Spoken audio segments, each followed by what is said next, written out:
जय हिंद साथियों, आप सभी का स्वागत है कुलदीप जैन ऑफिशियल की यूट्यूब चैनल पर। फ्रेंड्स, आज की इस वीडियो में हम पर्यावरण अध्ययन के 30 क्वेश्चन को डिस्कस करेंगे हर रोज की तरह।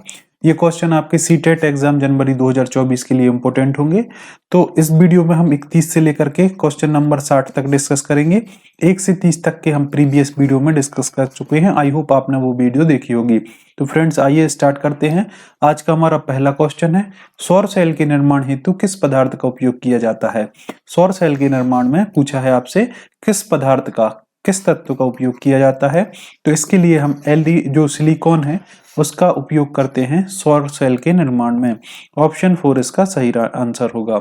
नेक्स्ट क्वेश्चन की बात करेंगे, निम्न में से कौन सा कायांतरित सेल का उदाहरण है। क्या पूछा है आपसे, कायांतरित सेल का एग्जाम्पल कौन सा है।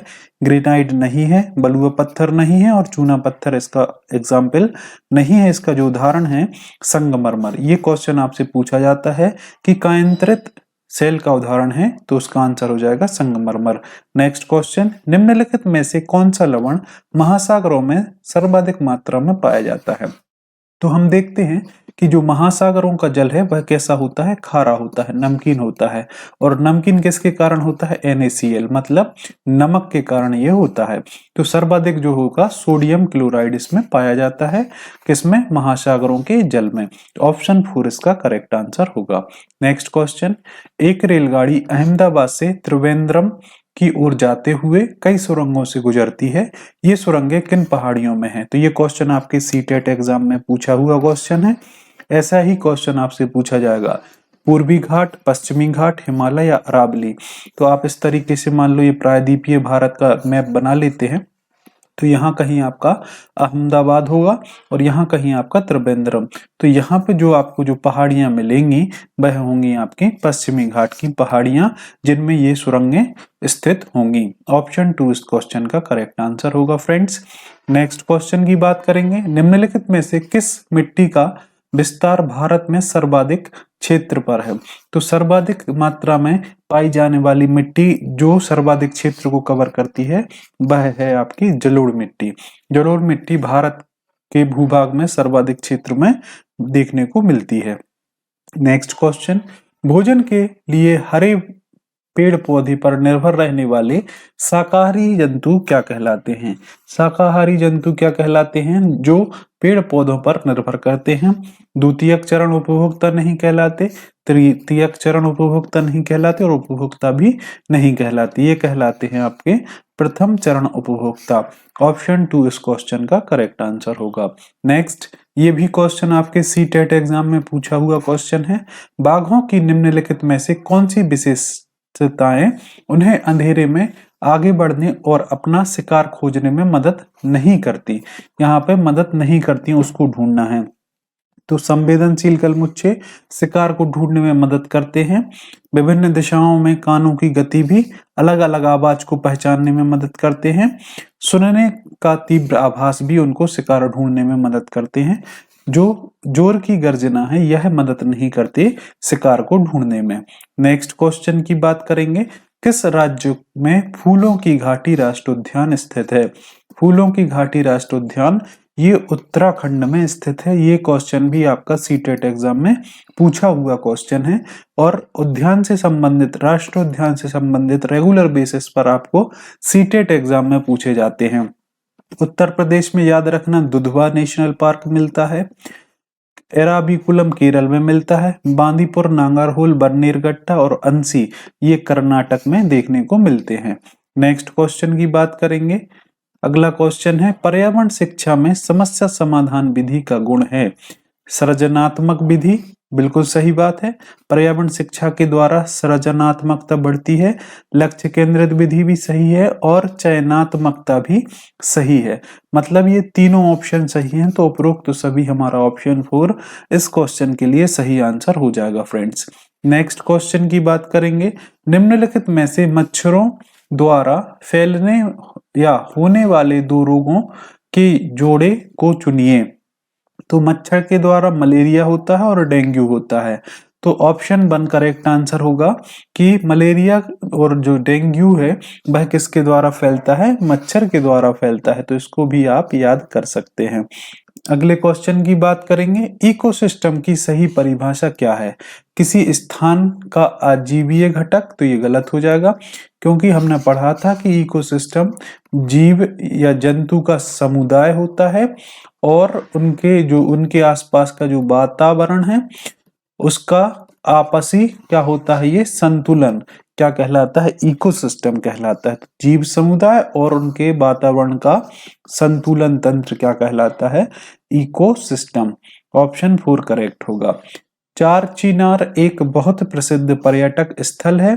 यह चारों तरफ से पहाड़ों से घिरा है तथा जिस शहर में स्थित है उसका नाम है। तो चार चिनार जो प्रसिद्ध पर्यटक स्थल है यह कहाँ पर स्थित है, श्रीनगर में। ऑप्शन 4 इस क्वेश्चन के लिए सही आंसर होगा।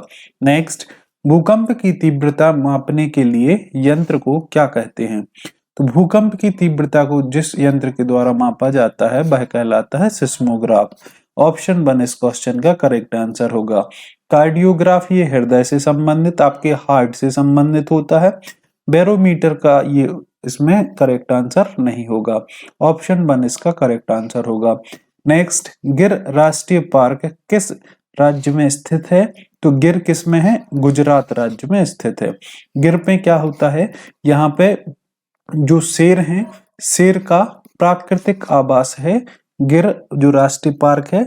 ऑप्शन 1 इसका करेक्ट आंसर होगा। नेक्स्ट क्वेश्चन की बात करेंगे, निम्नलिखित वाहिनीय ईंधनों में से किसको आजकल पर्यावरण स्नेही माना जाता है? कौन से वाहन ईंधन हैं जो पर्यावरण के लिए नुकसानदायक नहीं है, पर्यावरण के लिए अच्छे माने जाते हैं? तो वह है आपका संपीड़ित प्राकृतिक गैस, कंप्रेस्ड नेचुरल गैस, इसी को बोला जाता है सीएनजी। तो यही इसका करेक्ट आंसर हो जाएगा। लिक्विड पेट्रोलियम गैस ये होता है आपका एलपीजी जो आपके घरों में यूज होता है। डीजल और पेट्रोल ये आपके पर्यावरण स्नेही नहीं है। नेक्स्ट क्वेश्चन की बात करेंगे, चिपको आंदोलन के प्रणेता हैं। तो चिपको आंदोलन किससे संबंधित है? तो यह वृक्षों को बचाने से संबंधित है चिपको आंदोलन, और इसके जो प्रणेता हैं वह है सुंदरलाल बहुगुणा। ऑप्शन 1 इस क्वेश्चन का करेक्ट आंसर होगा फ्रेंड्स। नेक्स्ट, जैविक समुदाय में प्राथमिक उपभोक्ता हैं। जैविक समुदाय में प्राकृतिक उपभोक्ता कौन है ये आपसे पूछा है, तो वह कौन हो जाएंगे, शाकाहारी प्राणी हैं जो पेड़ पौधों पर निर्भर करते हैं, वह प्राथमिक उपभोक्ता कहलाते हैं। और ये कौन से प्राणी होते हैं, शाकाहारी प्राणी होते हैं। नेक्स्ट क्वेश्चन, दही निर्माण में कौन सूक्ष्म जीव उत्तरदायी है? तो आपने एक चीज देखा होगा कि दूध में लैक्टिक अम्ल पाया जाता है। तो दूध से बनने वाली जितनी भी चीजें हैं उसमें लैक्ट जो है यह शब्द मिलेगा आपको। तो दही निर्माण में लैक्टोबैसिलस जो जीवाणु है, सूक्ष्म जीवी है, वह उत्तरदायी होता है। ऑप्शन 4 इसका करेक्ट आंसर होगा। नेक्स्ट, ब्लड ग्रुप की खोज किसने की? ब्लड ग्रुप आप जानते हैं ए बी ओ, ठीक है, ये ब्लड ग्रुप होते हैं। तो इसमें ए प्लस ए माइनस भी होता है, बी प्लस बी माइनस होता है, इस तरीके से ये ब्लड ग्रुप होते हैं। या फिर ए बी प्लस और ए बी माइनस भी होता है। तो ये जो है इसकी खोज की है कार्ल लैंड स्टीनर के द्वारा। ऑप्शन 2 इसका आंसर सही होगा। नेक्स्ट क्वेश्चन, निम्नलिखित में से वायुदाब नापने वाला यंत्र कौन सा है? वायुदाब किसके द्वारा मापा जाता है? बैरोमीटर के द्वारा मापा जाता है क्या, वायुदाब। ऑप्शन 2 इसका करेक्ट आंसर होगा। नेक्स्ट, भारत में हमारी करीब 22 संवैधानिक रूप से मान्यता प्राप्त भाषाएं हैं। भारत में अनेक राज्यों में अपनी आधिकारिक भाषाएं हैं। संथाली और कुड़क भारत में बोली जाती हैं। किस राज्य में बोली जाती हैं? संथाली और कुड़क पूछा है आपसे कौन से राज्य में बोली जाती हैं, तो ये झारखंड राज्य में बोली जाने वाली भाषा है। ऑप्शन 1 इसका करेक्ट आंसर होगा। नेक्स्ट, निम्न में से कौन सा वायुमंडलीय प्रदूषक अम्लीय वर्षा का मुख्य कारक है? H2S, SO2, HCl या N2। तो आपसे पूछा है कि अम्लीय वर्षा के लिए जो कारक प्रदूषक कारक है वह है H2O, सल्फर डाइऑक्साइड। ऑप्शन 2 इसका करेक्ट आंसर होगा। नेक्स्ट, निम्न में से कौन सी बीमारी दूषित जल के पीने से होती है? तो हैजा, टाइफाइड, ये जो बीमारी है आपके दूषित जल के ग्रहण करने से होती हैं, तो टाइफाइड इसका करेक्ट आंसर होगा। नेक्स्ट क्वेश्चन की बात करेंगे, निम्नलिखित में से कौन सी ग्रीन हाउस गैस नहीं है? N2O, CO2, CO, CH4। तो यदि आपने मेरी प्रीवियस वीडियो देखी होगी तो उसमें हमने देखा था कि कौन कौन सी ग्रीन हाउस गैस हैं। तो यहाँ पे CO2 ग्रीन हाउस गैस होती है, N2O ग्रीन हाउस गैस होती है और CH4 भी ग्रीन हाउस गैस होती है।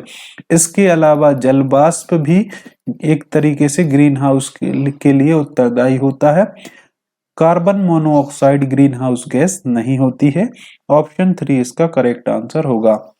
पौधों में जल का अधिग्रहण किसके द्वारा होता है? तो जल का अधिग्रहण होता है जाइलम के द्वारा। आप इसको ऐसे याद रख सकते हैं, जल और जा से जाइलम। तो जाइलम के द्वारा पौधों में जल का अधिग्रहण होता है। ऑप्शन 2 इसका करेक्ट आंसर होगा। नेक्स्ट, वायुमंडल में 99% भाग पर किन दो गैसों का विस्तार है? तो ऑक्सीजन और नाइट्रोजन, इन दोनों गैस का वायुमंडल में लगभग 99% इनका विस्तार होता है और नाइट्रोजन का परसेंट लगभग 78% होता है और ऑक्सीजन का परसेंट लगभग 21% के आसपास ये होता है। नेक्स्ट क्वेश्चन की बात करेंगे, पर्यावरण अध्ययन में शिक्षण भ्रमण का मूल उद्देश्य है छात्रों के लिए प्रत्यक्ष अनुभव, बच्चों की ऊर्जा को विकसित करना, समाजीकरण को बढ़ावा देना या टीम भावना बढ़ाना। तो शिक्षण जो भ्रमण है उसका उद्देश्य होता है छात्रों के लिए प्रत्यक्ष अनुभव उपलब्ध कराना। ऑप्शन 1 इस क्वेश्चन का करेक्ट आंसर होगा। नेक्स्ट क्वेश्चन, कार्कीय रूप से शुष्क मिट्टी की क्या विशेषताएं हैं? तो इसकी जो पूछा है आपसे, कार्कीय रूप से शुष्क मिट्टी की विशेषता जो है वह है मिट्टी में लवण सांद्रता अधिक होती है। लवण सांद्रता इसमें अधिक होती है। ऑप्शन 3 करेक्ट होगा। सतत और व्यापक मूल्यांकन क्यों आवश्यक है? सतत और व्यापक मूल्यांकन आवश्यक है क्योंकि इससे बच्चे क्या होते हैं, निरंतर मूल्यांकन होते रहने से शिक्षार्थियों में परीक्षा का अनावश्यक भय नहीं होता। यही इसका करेक्ट आंसर होगा। नेक्स्ट, वायुमंडल की सबसे निचली परत का नाम क्या है? ओजोन मंडल, समताप मंडल, आयन मंडल और क्षोभ मंडल। तो इसको ऐसे समझ सकते हैं, ये हमारी पृथ्वी है। पृथ्वी की सबसे पहली जो परत होती है वह कहलाती है क्षोभ मंडल, फिर उसके ऊपर आती है समताप मंडल, फिर आती है आपकी मध्य मंडल, फिर आती है आपकी आयन मंडल और फिर आती है बहिर्मंडल। ठीक है, तो ये आपकी जो सबसे निचली परत है वह होती है क्षोभ मंडल। ऑप्शन 4 इसका करेक्ट आंसर हो जाएगा। फ्रेंड्स, आई होप ये आपको जो 30 क्वेश्चन डिस्कस किए हैं समझ में आए होंगे। इसी तरीके से हम ईबीएस के महत्वपूर्ण प्रश्नों को डेली बेसिस पर डिस्कस कर रहे हैं। यदि आप मेरे चैनल पर नए हैं तो चैनल को सब्सक्राइब कर लीजिएगा और साथ ही साथ बेल आइकन को प्रेस जरूर कर लीजिएगा। आगामी जो भी वीडियो अपलोड होगी उसका नोटिफिकेशन आपके पास पहुंच जाएगा। इसके अलावा सीडीपी के लिए भी रेगुलर बेसिस पर क्लासेस चल रही हैं जो मेरे चैनल पर आप देख सकते हैं। तो फ्रेंड्स, आज की वीडियो में इतना ही। जल्द ही मिलेंगे इसी तरीके की नेक्स्ट वीडियो में। तब तक के लिए आप सभी का बहुत बहुत धन्यवाद।